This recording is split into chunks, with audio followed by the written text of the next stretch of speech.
who had been targeted by the failed drug wars of the past by racially biased enforcement had opportunities to benefit from legalization.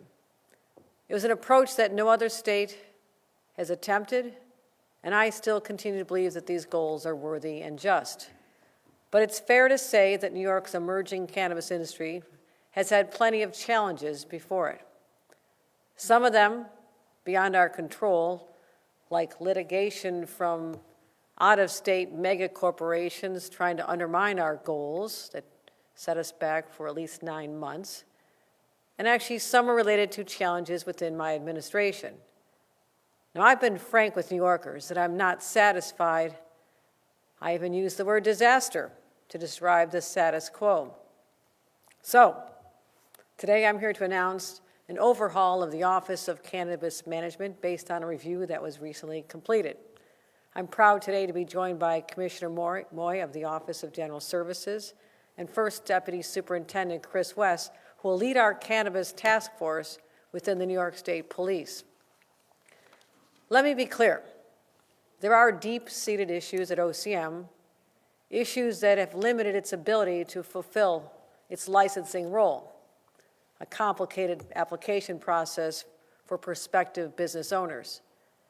And unfortunately, this has overshadowed the excellent work done by hard-working OCM staff. And I do want to commend the rank and file public servants who have put in countless hours, evenings, weekends, all committed to standing up this groundbreaking equitable approach. Now, the report that we're releasing today to the press and the public will be used as a guide to make much-needed reforms at the Office of Cannabis Management. My team has shared these findings with Executive Director Chris Alexander, who was a key player in drafting the original legislation and served as OCM's first ever Executive Director. We're grateful for the work he has done to stand up this new agency and this new market. He agrees there's a time for a new direction at OCM and has graciously agreed to work with us for the remainder of his term to help implement those operational changes. And he told us he intends to pursue other opportunities at the conclusion of that term, which is in September. In a few moments, I will outline some of the operational changes we intend to implement going forward. But first, I want to explain who we're fighting for. In the new report, you'll see testimonies from individuals who've been directly harmed by the operational problems that we've identified. Like one applicant for a retail dispensary in central New York, a Latino service-disabled veteran who's been paying more than $5,000 a month since November and has invested over $40,000 overall. This individual states that they've not received any communication from OCM since they submitted their application 6 months ago. And since then, they've watched other cannabis stores open, indeed an illegal one, just 1,000 feet from their operation. This is not only discouraging for them, it's absolutely unacceptable for me. So to that applicant and the many others who've been let down, I want you to know we are starting to fix this right now.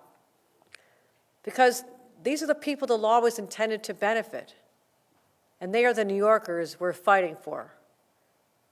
The actions we're taking today fall into 3 buckets. First, we're going to unclog the licensing bottleneck and immediately review hundreds of applicants who've simply been waiting for an answer. Applicants who are required to apply with a lease, a paid-for lease, are still paying rent, hoping their license comes through. We're going to streamline the application process, assign each application a one-point person and shepherd it through the process, communicate with the applicant, and ensure that applying is as open and transparent and painless as possible. Second, we'll improve the communications with the entrepreneurs trying to gain access to this budding industry, many of whom are justice-involved individuals or veterans or MWBEs. Soon, OCM will launch a OCM Cannabis Map to help applicants find locations for their stores and allow the public and the state to verify that a store is legal. We're going to produce regulatory bulletins to inform the public of policy changes and hold statewide listening sessions to understand even more ways to improve.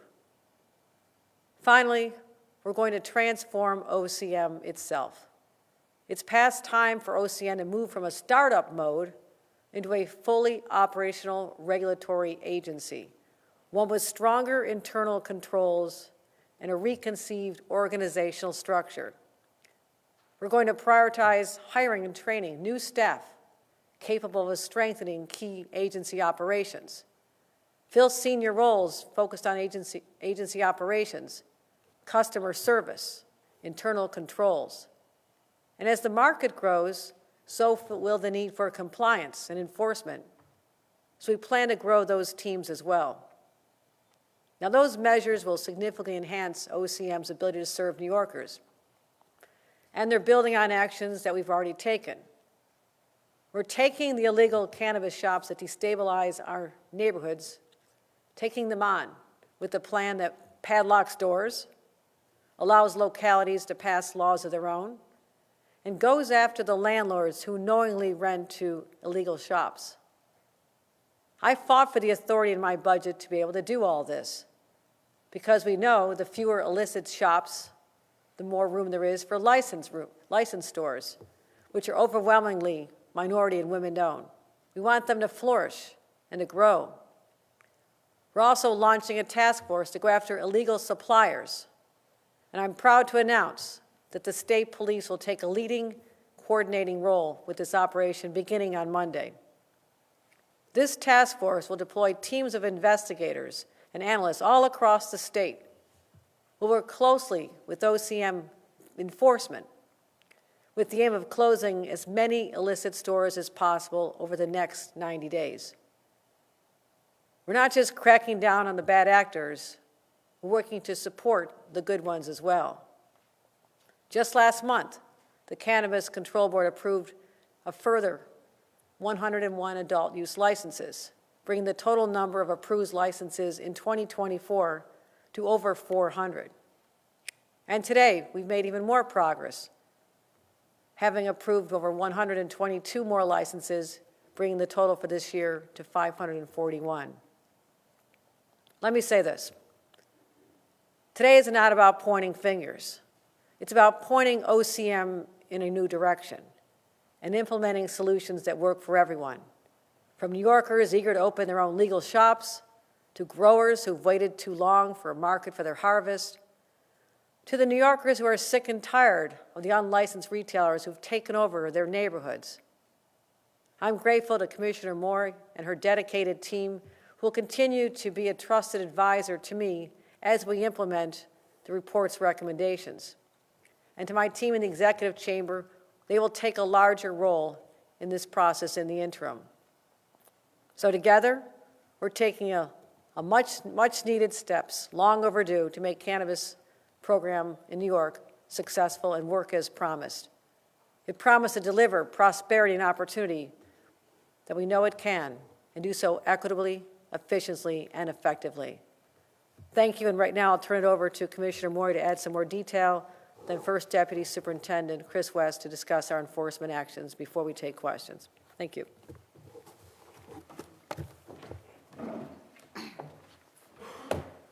Thank you, Governor.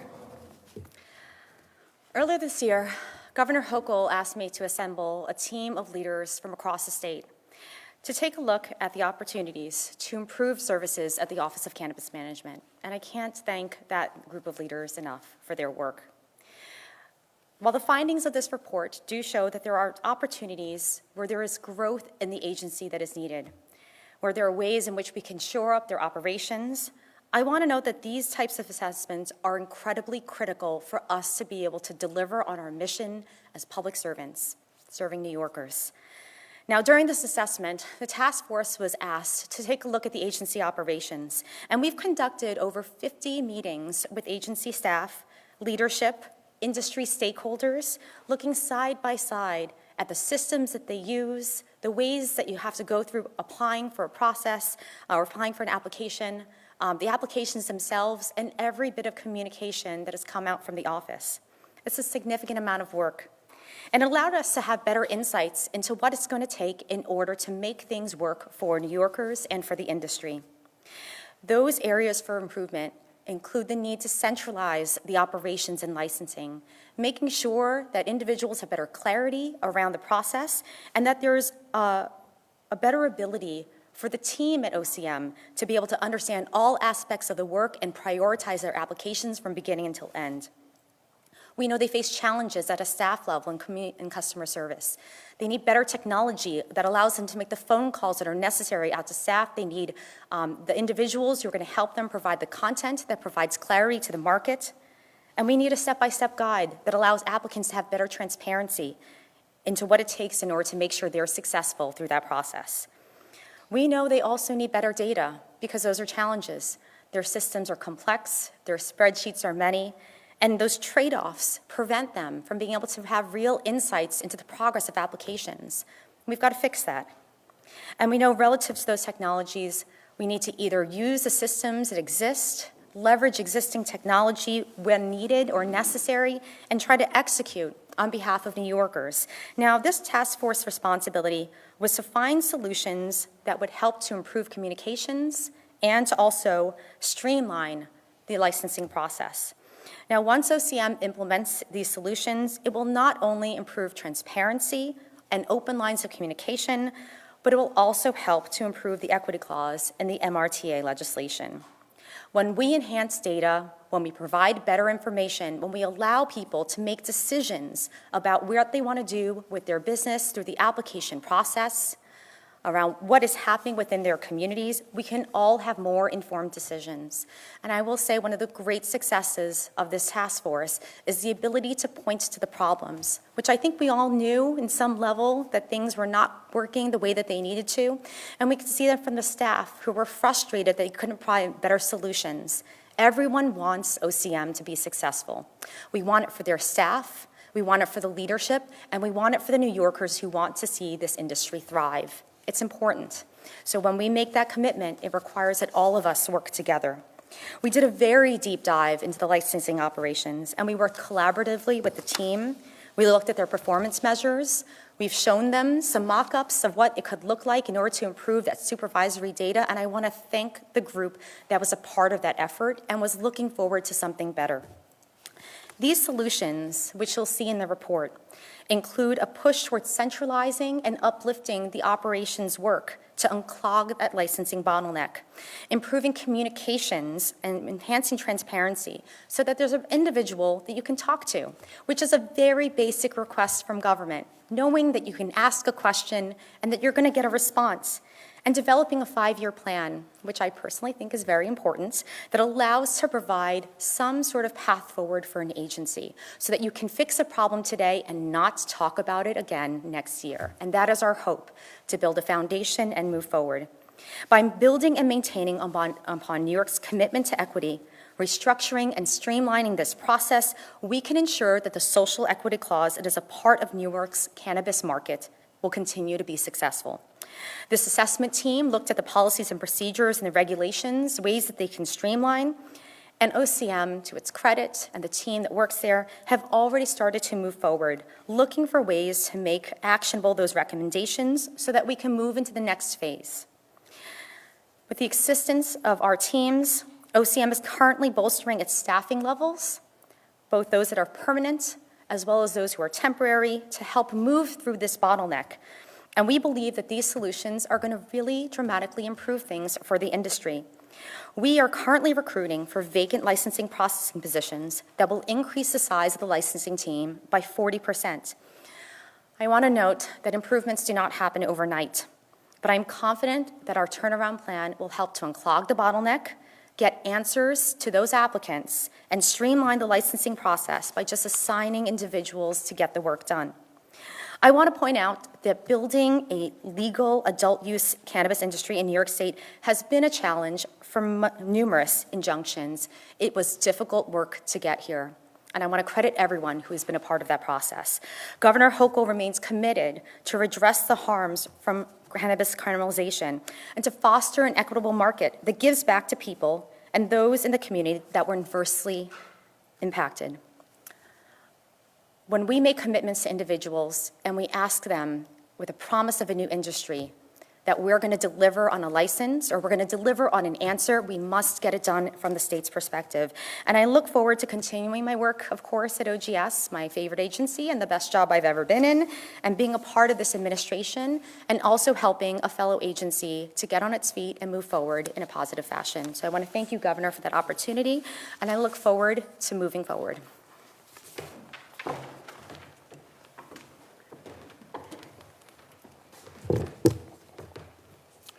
Good afternoon.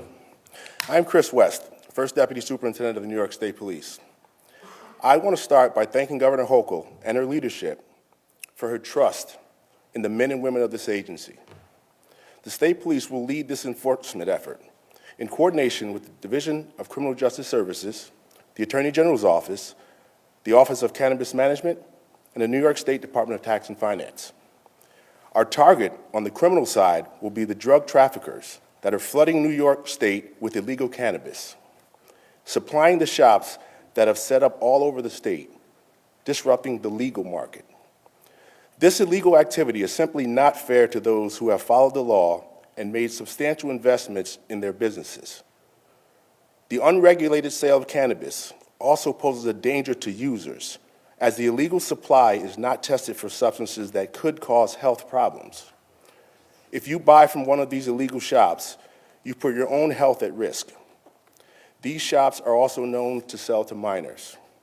The Office of Cannabis Management will oversee 150 investigators from several agencies to padlock as many illicit stores as possible. The State Police is uniquely positioned to lead this effort, as our members have significant experience with drug trafficking investigations. While I can't divulge specifics and strategies, we will take full advantage of our intelligence assets and the strong relationships we have with law enforcement partners. We have a simple message to those who are responsible for illegal supply of cannabis coming into New York.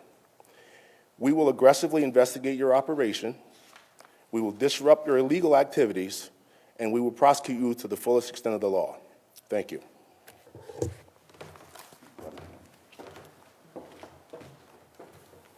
All right, we'll take any on-topic questions while we have First Deputy Superintendent and the Commissioner here.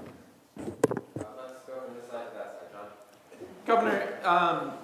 Governor, we heard a lot about OCM here. I'm curious about the dormitory authority and the loan program for the conditional licenses. There are hundreds of conditional licenses that have been approved but are not up and running yet. How much of the blame for this slow rollout lies on the dormitory authority and the loan fund that was supposed to provide the conditional licensees with funding, with assistance? And the dormitory authority was supposed to help identify locations as well.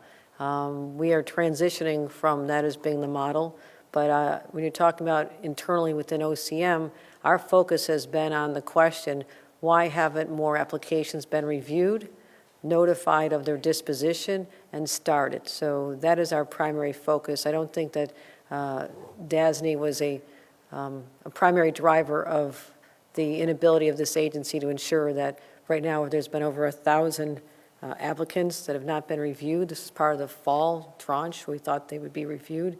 And as of today, 309 applicants were rejected. They're only finding out today. So that's what we're driving our focus on right now, is why that didn't happen. That is absolutely unrelated to the dormitory authority. Any answer? Is there anything else to add on that?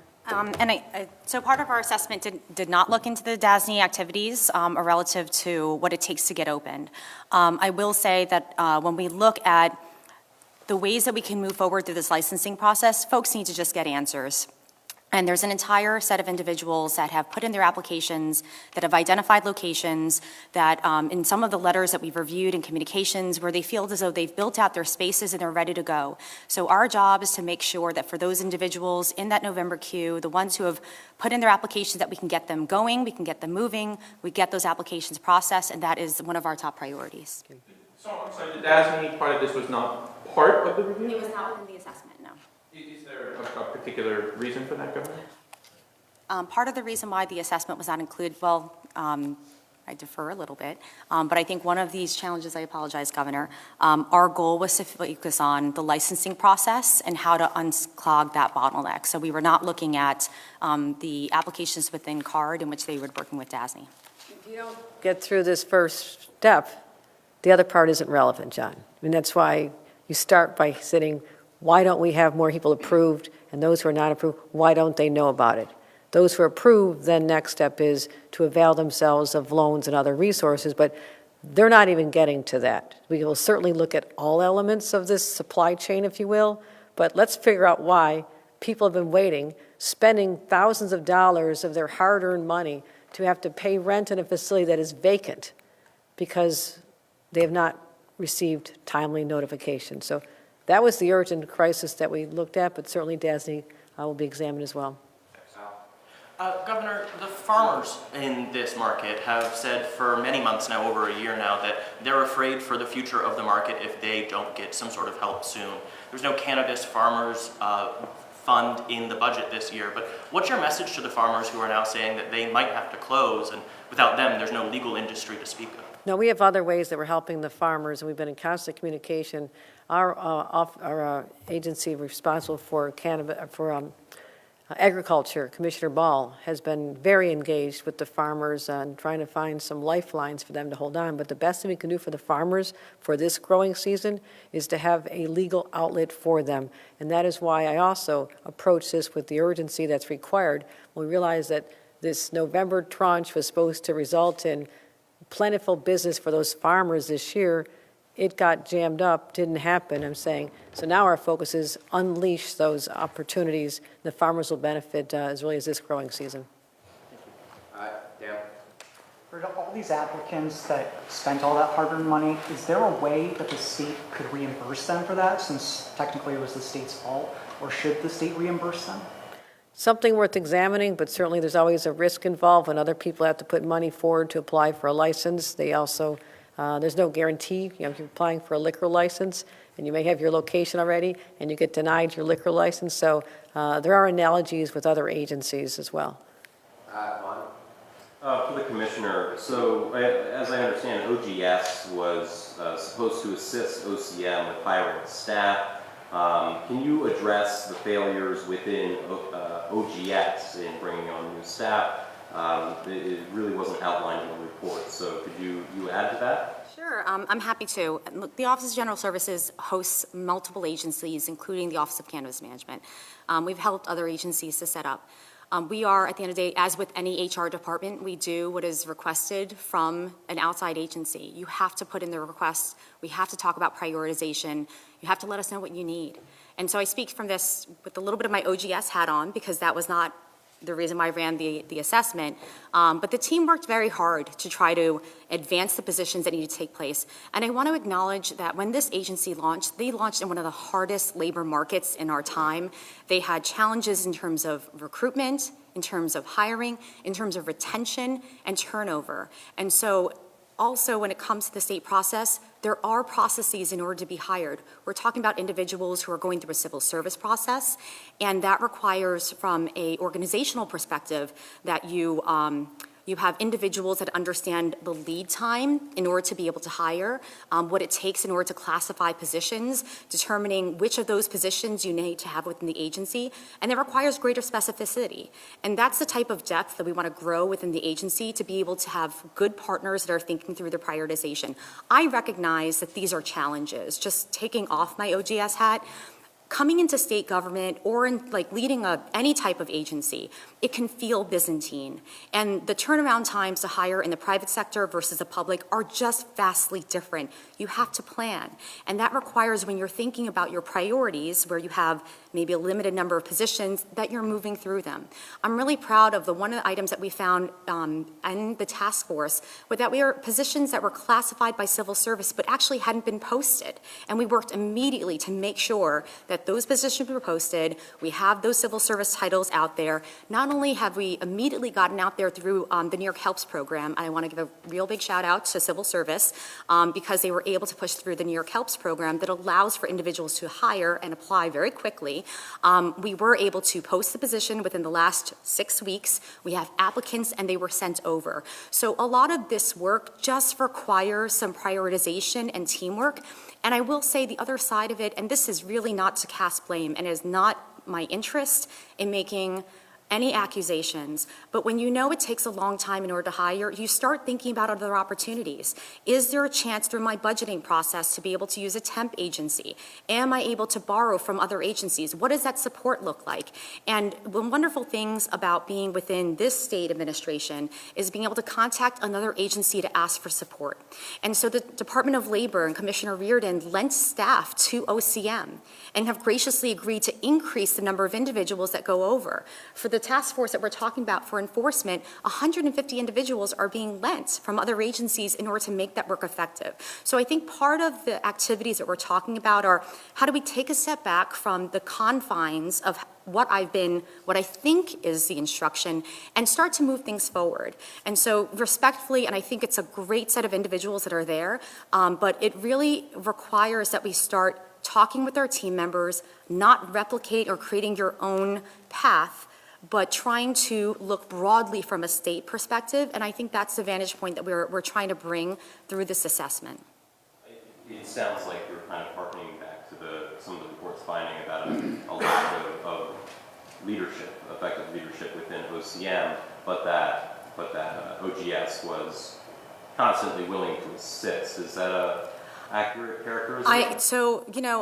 I have a bias because I think my agency is fantastic, and I think I want to give grace here, which is that it is difficult when you're trying to get many things across the finish line to know which thing comes first. And so for everyone, a little bit of grace. If you are under assault in this area, you feel like this is the top thing you need to hire for. There were over 200 positions that were classified in order to be able to get this agency started. 180 were filled. So if you have to process applications, what is the first thing that you need to fill, right? So we just need to make sure that when we think about our priorities, that we're getting the basics of the work done. And I think that's what we're hoping to do, is to say, all of these things are great, but what we absolutely need to do today is make sure that if we are telling folks we're going to get your application reviewed by January, then you focus on getting the applications reviewed as soon as possible. And so I think I would love if we could take down the temperature of a lot of the noise that's out there, which is very, very hard, and just focus on the basics of these operations, which is going to give better clarity to the applicants, better clarity to the industry, and better clarity to the staff, who, to the governor's point, have been working very, very hard in order to get this work done. They believe in the industry. They left other jobs in order to be here. We need to get them the support that they need in order to be successful, and that is the priority today. All right, Mike, next one.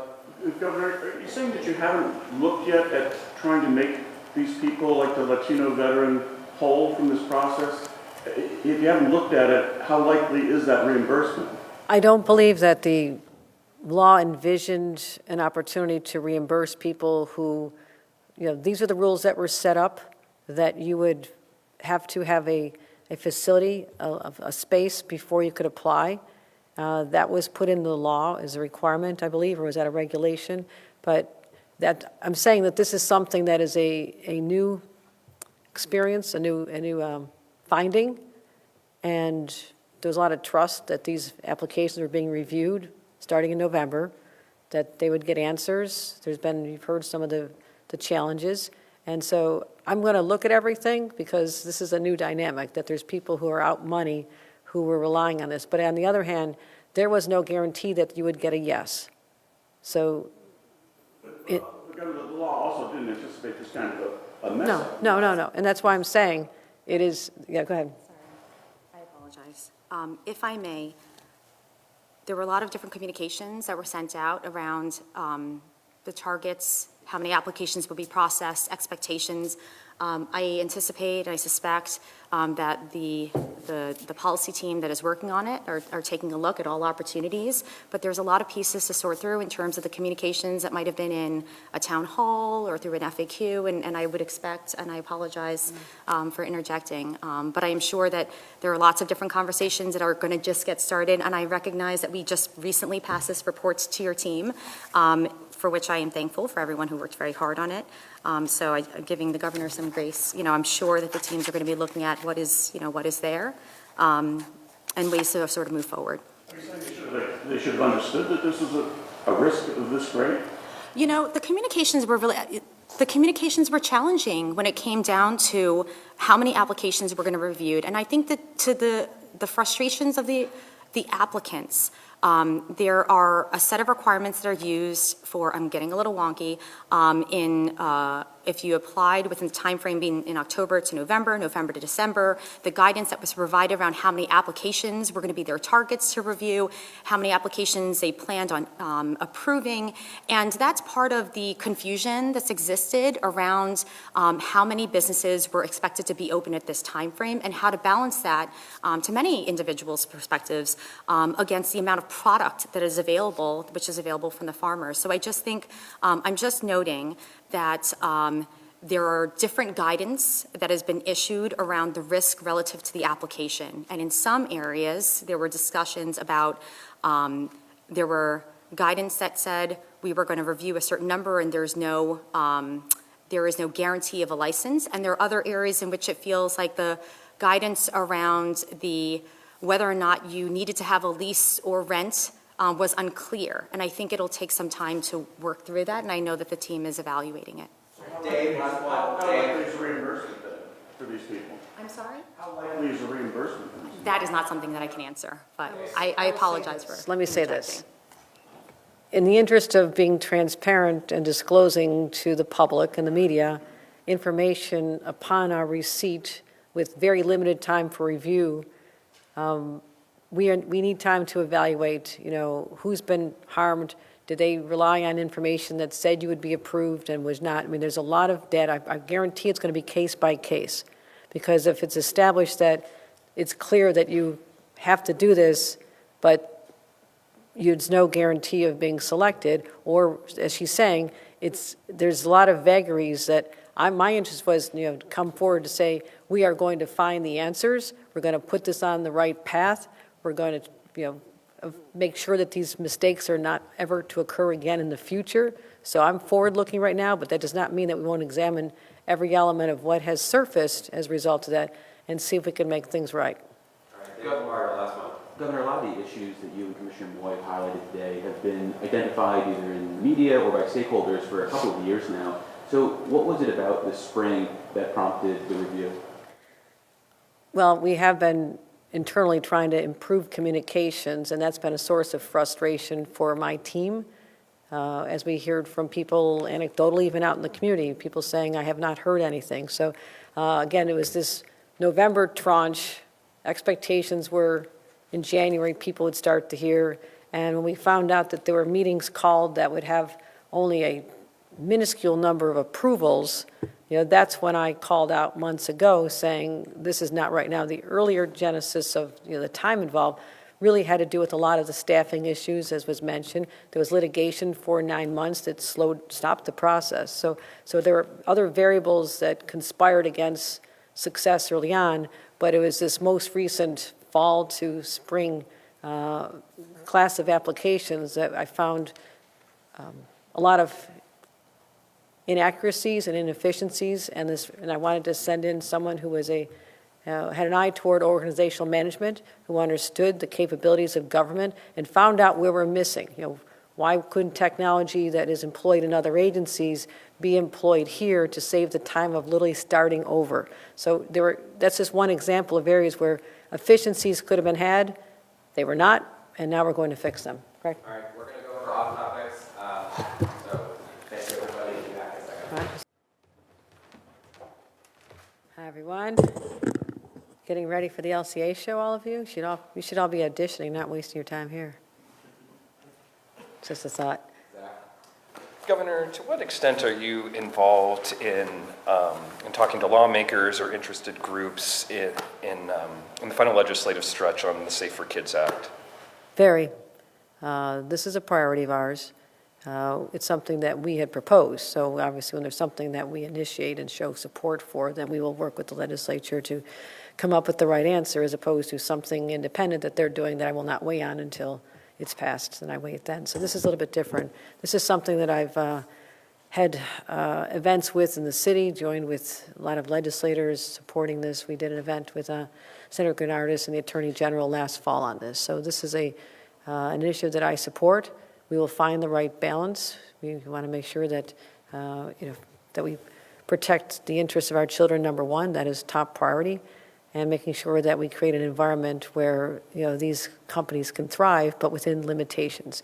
I would say if you talk to most of the executives of these companies, who have kids, teenagers, they would agree that no child should be bombarded with algorithms that are negative, that affect especially young girls' self-esteem, that someone who's having negative, depressed thoughts and suicidal thoughts all of a sudden gets bombarded with messages on how to commit suicide. And that's what's happening. We have to stop these algorithms from polluting our children's minds and letting them just have the freedom that every child deserves to have. So just to make sure I heard right, you are personally talking to lawmakers who are kind of undecided? My team is involved. I have a legislative team. I have a legal team. Yes, we are involved. You personally talk? I've talked to people about this. Yes, I have. Again, we did a big event last fall announcing my full support for this. So there's no story behind that. This is something that is of interest to me, and I want to talk to my team, which is telling me what's happening at the tables and in the drafting. Anthony? On the ERA, were there ever any discussions with the legislature to wait to pass it before you got the AG's opinion? No, again, this is an area where the governor doesn't even sign constitutional amendments, so they operated independently. Obviously, I support, but I'm not allowed to legally advocate for it, just so you understand the distinction there. So no, I did not have conversations about timing of this. This was their decision. Alex? Governor, Medicaid-funded medical transportation companies in the North Country are preparing to strike later this month. It would be, 9 companies across from Watertown to Plattsburgh because they are unable to continue operating under the now 12-year-old Medicare reimbursement rates. Have you heard about this, and what's your thoughts on how the state could address the lagging Medicare reimbursement? No, that's concerning to contemplate the possibility that people in the North Country, an area I know very well, it's rural, there aren't a lot of providers, there aren't a lot of options for people. And that's what the challenge is there. So I'll be getting a briefing from my team on this and what our options are. Just to follow up on what Anthony asked about the ERA, with respect to you not actually being directly involved in signing that amendment after it passes, of course, but is there a concern that the Court of Appeals could ultimately side with these arguments that this was not followed procedurally and will be removed from the November ballot? I would say that my understanding is that the Court of Appeals would be the final arbiter in this. So their decision would control in this, what happens next. Are you worried that that could have some sort of, election outcome impact here ultimately? I know there has been kind of a coordinated effort to, make sure that that could help Democrats down ballot this year. My view is that the Democrats running in the state of New York will have plentiful to talk to voters about. Talking about the successes in our most recent budget, how we're tackling public safety, how we're tackling the housing crisis, how we're dealing with retail theft, how we're dealing with illegal cannabis shops, how we're supporting education, how we're supporting health care, opening more doors for young people to get to college, doubling the size of TAP for the first time in decades. There'll be plenty of messaging that the Democrats can and will win on, not the least of which is our strong support for women's reproductive rights that are denied in other states. So that's not a concern of mine. I believe that we'll do fine, plus also contrasting our views with Republicans. That's what an election is all about, showing your vision and how it differentiates from your opponents. So Democrats will do very well this November. Governor, yesterday there was an announcement made about a potential soccer stadium coming to the city of Albany. Any thoughts, reaction to that, and what role, if, does the state play in helping get that off the ground? This is my adopted hometown. I spent a lot of time in Albany, and I love soccer. So I'd love to go to a soccer game in a beautiful facility. This city deserves a lot. That's why we're working on transportation issues, the highways that have cut off access to the waterfront, stabilizing the downtown area where we've had a lot of investments. I want to make sure that we focus on crime there. I'm bringing in teams to help there. So I'm intrigued with it. We'll find out what the request is for support from the state. And again, it's a great community. We spend a lot of time here. All of you do as well. And I want to make sure that we never neglect this beautiful capital of the state of New York. Okay, two more, John and Bob. Governor, there was a court ruling yesterday on the Commission on Ethics and Lobbying in Government. I'm curious, the leadership of the commission raised the possibility of interim legislation to, try to stave off the court stripping their power, essentially. Is that something you would support? Is that something you want to see done before lawmakers leave in June? And what might that look like? No, we need to have a robust ethics commission. I said from the outset, that's foundational to good government, is having a watchdog. And my disagreement with the last setup is that it is populated by political cronies of a governor, for example, and that's what we sought to change. So whether or not the existing commission appeals, it is their decision, not mine. It affects them. We'll see what happens if they do decide to appeal. But we have to have a system in place that is the eyes and ears and the checks and balances to make sure that our governments at all levels is run ethically. So I will be looking at that, but also there's another path forward with respect to the possibility of appeal, which is, again, not our decision, but it's something I'm sure they're entertaining. Bob, last one. Governor, first on cannabis, I just wanted to confirm that OCM's Chief Equity Officer, Dean Fagan, will also be removed from his post, and separately on the fallout from the Harvey Weinstein case. It's been 2 weeks. Why haven't you staked out a more concrete approach to how you want to grapple with that? Obviously, the state legislature has come out with Assemblywoman Collins' bill and Senator Jean Erickson's bill. Is that something you can get behind? With respect to the individual you raised, there is previous to our decision to send in OGS to do analysis, there has already been a pending investigation, and this individual remains on leave pending the outcome of that investigation. So that is separate from this analysis. With respect to what you raised, I have said that I want to make sure that the environment is very conducive to women coming forward with their stories. It is often in a courtroom, it is her word against his word, or whoever they are, the individuals involved in the case. And I'm absolutely looking very closely at finding the right path forward to ensure that it is legally sustainable. That's always, you can agree with an idea. You want to do what's right. I want to do what's right by these women. I want to make sure that their chances of success in finding if an individual committed these crimes, that is successfully adjudicated. But we also have to make sure it operates within a legal framework. So it takes more than just my opinion out here.